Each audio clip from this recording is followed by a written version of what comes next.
दर्शक बंधु यही गुरुत्वपूर्ण कथागुड़िक टिके ध्यान देकी शुणु। 1 नंबर चाणक्य नीति अनुसार जो पुरुष और स्त्री लोकंकर संतान आज्ञाकारी होइथांती सेमाने निज जीवन में भाग्यवान और धनवान स्वभावर होइथांती। 2 नंबर जो महिला मानकर ओठ उपरे हाल्का बाल रही थाए सेमाने स्वभाव सद्गुण धार्मिक और दानपुण्य एवं भाग्यशाली होइथांती। 3 नंबर जो पुरुष महिला मानकर हाथ पापुलीर मध्यंश उच्चा होइथाए सेमाने दानी दयालु एवं धार्मिक स्वभावर होइथांती। 4 नंबर जो पुरुष लोकंकर पिठी मजबूत एवं कईंछ सदृश्य होइथाए सेमाने भाग्यवान और धनवान स्वभावर होइथांती। 5 नंबर जो पुरुष लोकंकर पेट मांसाल एवं गोलाकार होइथाए सेमाने भाग्यवान और धनवान स्वभावर होइथांती। 6 नंबर देखिबे जो पुरुष लोकंकर दुईटी जाक जंघ मोटा मजबूत एवं मांसाल होइथाए सेमाने भाग्यवान और धनवान स्वभावर होइथांती। 7 नंबर दर्शक बंधु देखिबे जो पुरुष मानकर पादर काणी आंगुठी बुढ़ा आंगुठी ठारू बड़ होइथाए सेमाने निज जीवन में धनीशील व्यक्ति भाव साब्यस्त होइथांती। 8 नंबर जो पुरुषंकर दुईटी जाक पाद तल कोमल एवं मांसाल होइथाए सेमाने निज जीवन में समस्त प्रकार सुख सौभाग्य प्राप्त करिथांती। 9 नंबर जो महिला मानकर दुईटी जाक पाद तल कोमल एवं सुंदर होइथाए एवं पादरू देखिबे आदौ झाड़ बाहरु न थाए सेमाने भाग्यशाली महिला होइथांती। 10 नंबर जो महिला मानकर दांत एक समान होइथाए एवं कंठ कोइली परि सुमधुर होइथाए सेमाने अत्यंत भाग्यशाली महिला होइथांती। 11 नंबर जो महिला मानकर दुईटी जाक कान कोमल सुंदर एवं एक समान होइथाए सेमाने भाग्यशाली महिला होइथांती एवं दुर्भाग्य को सौभाग्य रे परिणत करिथांती। 12 नंबर जो महिला मानकर मुंडर बाल चिकण चमकदार सुंदर सुस्थ होइथाए सेमाने भाग्यशाली महिला होइथांती एवं जीवन में समस्त सुख सौभाग्य प्राप्त करिथांती। 13 नंबर जो पुरुष महिला मानकर आंगुठी रे कलाजाई चिन्ह रही थाए तेबे सेमाने बहुत भाग्यशाली स्वभावर होइथांती एवं शीघ्र सफलता मध्य पाइथांती। 14 नंबर जो लोकंकर नाक मोटा होइथाए सेमानंकु कथा कहिबार कौशल जଣା थाए एवं अति शीघ्र समाज रे मान सम्मानर प्राप्त करिथांती। 15 नंबर जो लोकंकर नाक उपरकु उठिकी रही थाए सेमाने हृदयवान स्वभावर होइथांती एवं केबे भी सहजरे अन्यमानक उपरे विश्वास करिनथांती।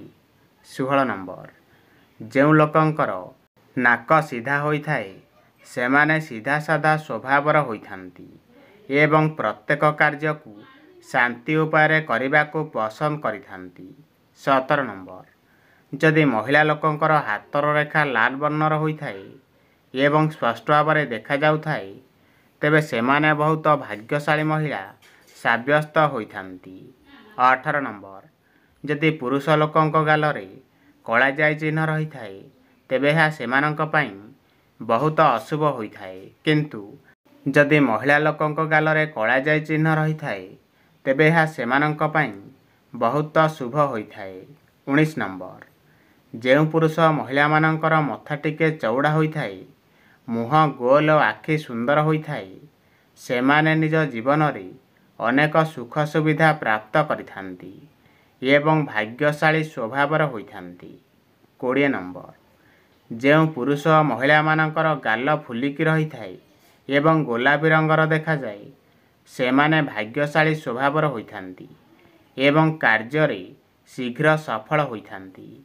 21 नंबर जो पुरुष और महिला मानकर पादर आंगुठी पाद तुलन मोटा होइथाए सेमानंक भाग्य केबे भी तांको साथ दे न थाए एवं एमाने सफलता पाइबा पई अधिक परिश्रम करने को पड़ी थाए। 22 नंबर ଯେଉଁ ପୁରୁଷ ମହିଳାମାନଙ୍କର ଜଙ୍ଘରେ ବାଳ ନଥାଏ ସେମାନଙ୍କ ଭାଗ୍ୟ କେବେ ବି ତାଙ୍କ ସାଥ ଦେଇନଥାଏ ଏବଂ ଏମାନେ ସଫଳତା ପାଇବା ପାଇଁ ବହୁତ ପରିଶ୍ରମ କରିବାକୁ ପଡ଼ିଥାଏ। 23 ନମ୍ବର, ଯେଉଁ ପୁରୁଷ ମହିଳାମାନଙ୍କର ବେକର ଆକାର ଅଧିକ ଲମ୍ବା ହୋଇଥାଏ ତେବେ ସେମାନେ ନିଜ ଜୀବନରେ ଅନେକ ପ୍ରକାରର ସମସ୍ୟାର ସମ୍ମୁଖୀନ ହୋଇଥାନ୍ତି। 24 ନମ୍ବର, ଯେଉଁ ପୁରୁଷ ମହିଳାମାନଙ୍କର ପେଟ ପତଳା ଓ ମୋଟା ଦେଖାଯାଏ ସେମାନେ ଅଧିକ ପରିମାଣରେ ଭୋଜନ କରିଥାନ୍ତି ଏବଂ ସର୍ବଦା ସେମାନଙ୍କଠାରେ ଅର୍ଥର ଅଭାବ ଦେଖା ଦେଇଥାଏ। 25 ନମ୍ବର, ଯେଉଁ ପୁରୁଷ ମହିଳାମାନଙ୍କର ନାଭି ଗୋଲ ଓ ଗଭୀର ରହିଥାଏ ସେମାନେ ନିଜ ଜୀବନରେ ଅନେକ ସୁଖ ସୁବିଧା ପ୍ରାପ୍ତ କରିଥାନ୍ତି ଏବଂ ଭାଗ୍ୟଶାଳୀ ସ୍ୱଭାବର ହୋଇଥାନ୍ତି। 26 ନମ୍ବର, ଯେଉଁ ପୁରୁଷ ମହିଳାମାନଙ୍କର ନାଭି ଛୋଟ ରହିଥାଏ ସେମାନେ ନିଜ ଜୀବନରେ ଅନେକ ପ୍ରକାର ସମସ୍ୟାର ସମ୍ମୁଖୀନ ହୋଇଥାନ୍ତି ଏବଂ ସଫଳତା ଟିକେ ଡେରିରେ ଏମାନଙ୍କୁ ମିଳିଥାଏ। 27 ନମ୍ବର, ଏହା ମୁଁ ମୋ ମନରୁ କହୁନି, ଏହା ସାମୁଦ୍ରିକ ଶାସ୍ତ୍ର ଅନୁସାରେ ପୁସ୍ତକରେ ପୁରୁଷ ମହିଳାମାନଙ୍କର ଶରୀର ଗଠନ ଅନୁସାରେ ସେମାନଙ୍କର ସ୍ୱଭାବ ଚରିତ୍ର ଆଚାର ବିଚାର ବ୍ୟବହାର ଓ ଗୁଣଗାରିମା ବିଷୟରେ ବର୍ଣ୍ଣିତ ରହିଛି। 28 ନମ୍ବର, ଶୀଘ୍ର ଧନର ଅଭାବ ଦୂର କରିବା ପାଇଁ ହେଲେ ଗୋଲାପ ଫୁଲରେ କିଛି କର୍ପୂର ରଖନ୍ତୁ ଏବଂ ସନ୍ଧ୍ୟା ସମୟରେ ଦେବୀଙ୍କୁ ଫୁଲ ଅର୍ପଣ କରି କର୍ପୂର ଜଳାଇବା ଉଚିତ। ମନେ ରଖିବେ। 29 ନମ୍ବର, ଯେଉଁ ଲୋକଙ୍କର ଆର୍ଥିକ ସମସ୍ୟା ଲାଗି ରହୁଥାଏ ସେମାନେ ରାତିରେ ଭାତ ଦହି ଏବଂ ଛତୁଆ ଖାଇବା ଉଚିତ ନୁହେଁ, ଏହାଦ୍ୱାରା ଅଭାବ ଅସୁବିଧା ଲାଗି ରହିଥାଏ। 30 ନମ୍ବର, ମନେ ରଖିବେ ଯଦି ଘରେ ରାତିରେ ଶୋଇବା ପୂର୍ବରୁ କେବେ ପାଦ ଧୋଇ ହୋଇ ଶୋଇବା ଉଚିତ ନୁହେଁ, ଏହା ଅଶୁଭ ହୋଇଥାଏ ଏବଂ ଧନହାନି ମଧ୍ୟ ହୋଇଥାଏ। 31 ନମ୍ବର ପ୍ରଶ୍ନ, ମହାଭାରତରେ ଅର୍ଜୁନଙ୍କର ପୁତ୍ରର ନାମ କ'ଣ? କମେଣ୍ଟ ବକ୍ସରେ ନିଶ୍ଚୟ ଜଣାନ୍ତୁ।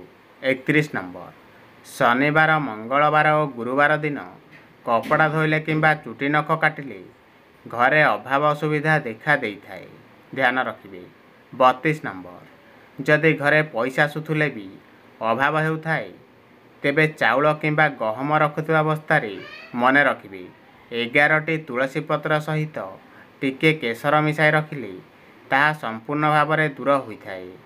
33 ନମ୍ବର, ଯଦି ମାସକୁ 2 ଥର ଗୋବର ଘଷିରେ ଲୋଚନ ମିଶାଇ ଘରେ ଧୂପ ଦିଆଯାଏ ତେବେ ଘରେ ସମସ୍ତ ଅଶୁଭ ଶକ୍ତି ଦୂର ହୋଇଥାଏ। 34 ନମ୍ବର, ଯଦି ବୁଧବାର ଦିନ 2ଟି ଛୋଟ ହାଣ୍ଡି ନେଇ ଗୋଟିଏରେ ଲୁଣ ଏବଂ ଅନ୍ୟଟିରେ ମୁଗ ଭର୍ତ୍ତି କରି ଘରେ କୌଣସି ଭଲ ସ୍ଥାନରେ ରଖାଯାଏ ତେବେ ଘରକୁ ଧନର ଆଗମନ ହୋଇଥାଏ।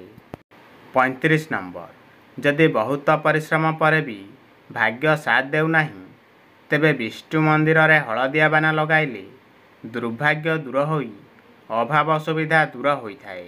36 ନମ୍ବର, ଯଦି କୌଣସି ଲୋକ ଅତ୍ୟଧିକ ଆର୍ଥିକ ସମସ୍ୟାରେ ପଡ଼ିଥାଏ ତେବେ କୌଣସି ମନ୍ଦିର ଯାଇ 2ଟି କଦଳୀ ଗଛ ଲଗାଇଲେ ତାହା ସମ୍ପୂର୍ଣ୍ଣ ଭାବରେ ଦୂର ହୋଇଥାଏ। 37 ନମ୍ବର, ଯଦି ଘରେ ଧନର ଅଭାବ ହେଉଥାଏ ତେବେ ଗୋଟିଏ ମାଟି କଳସରେ ଲାଲ କପଡ଼ାରେ କଏନ୍ ବାନ୍ଧି ଏବଂ କିଛି ଚାଉଳ ଭର୍ତ୍ତି କରି ଘରର ଉତ୍ତର ପଶ୍ଚିମ କୋଣରେ ରଖିଲେ ତାହା ସବୁଦିନ ପାଇଁ ଦୂର ହୋଇଥାଏ। 38 ନମ୍ବର, ସକାଳୁ ଶୁଦ୍ଧ ଭାବେ ଲକ୍ଷ୍ମୀ ଗଣେଶଙ୍କ ପାଖରେ 2ଟି ନଡ଼ିଆ ନାଲି କପଡ଼ାରେ ଗୁଡ଼ାଇ ପୂଜା କରି ଗୋଟିଏ ନଦୀରେ ଅର୍ପଣ କଲେ ଏବଂ ଅନ୍ୟଟି ପଇସା ରଖୁଥିବା ସ୍ଥାନରେ ରଖିଲେ ଧନ ବୃଦ୍ଧି ହୋଇଥାଏ। 39 ନମ୍ବର, ଯଦି ଶୁକ୍ରବାର ଦିନ ସ୍ୱାମୀ ସ୍ତ୍ରୀ ଉଭୟ ଲକ୍ଷ୍ମୀଙ୍କୁ ପୂଜା କରି ଅନ୍ନ ଭୋଗ କରି ପକ୍ଷୀକୁ ଖୁଆଇଲେ ସମକଳହ ଏବଂ ଅଭାବ ଅସୁବିଧା ସବୁଦିନ ପାଇଁ ଦୂର ହୋଇଥାଏ। 40 ନମ୍ବର, ଶୁକ୍ରବାର ଦିନ 2ଟି ମୟୂର ପଙ୍ଖ ନାଲି କପଡ଼ା ରଖି ଲକ୍ଷ୍ମୀଙ୍କ ପାଖରେ ପୂଜା କଲେ ଏବଂ ତାକୁ ପର୍ସ କିମ୍ବା ପଇସା ରଖୁଥିବା ସ୍ଥାନରେ ରଖିଲେ ଅଭାବ ଅସୁବିଧା ଦୂର ହୋଇଥାଏ।